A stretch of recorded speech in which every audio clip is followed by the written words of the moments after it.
Now we're going to talk some more about primitives, and I'd like to specifically talk to you about the sphere.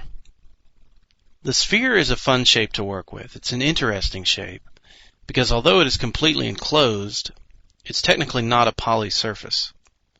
It's actually one surface that forms a ball. To create my sphere, I go to my Solids menu. I hold down the button here to access my submenu, select my sphere. Now as you can see, sphere can bring up another submenu. I can create a sphere by diameter, by 3 points, around curve, or tangent to curves. So let's delete our sphere. Diameter, instead of picking the radius as I did the first time, I simply pick the diameter of my sphere, and as soon as I left click, I'm done. So we'll delete that.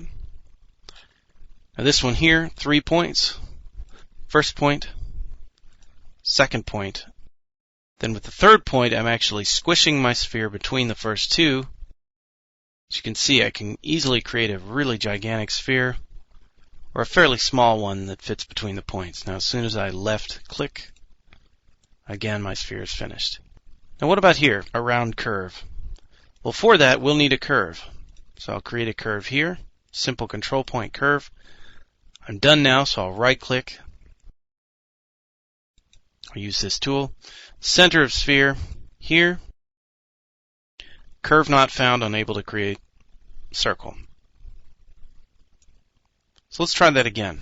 This time we're going to involve our curve. Select it, around curve. Center of sphere. There it is. So the mouse cursor automatically snaps to the curve. A little near tag appears. If I left click, it's basically going to use my curve as a center point, or that specific point on my curve as a center point for my sphere. Now this one, from circle tangent to curves, is when you create two curves, then create a circle shape that moves between the two curves. We're not really going to bother with that. It's not something that I use very much. What I am going to do, however, is show you the flexibility of the sphere, which I touched on right when I started this section. Again, one of the neat things about a sphere is it is a simple enclosed shape that has the appearance of more solidness to it than a regular surface. In other words, it's completely enclosed. It doesn't strike you as hollow. It seems solid, yet it is actually made up by one surface. If I were to cut it open, you would see that it is hollow.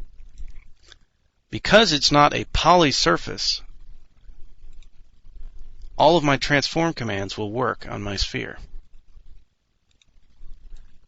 That was just a simple bend command. You bend it far enough, it's collapsed into almost an arrowhead type shape. Undo. I can also turn on my control points here. Select some, move them around.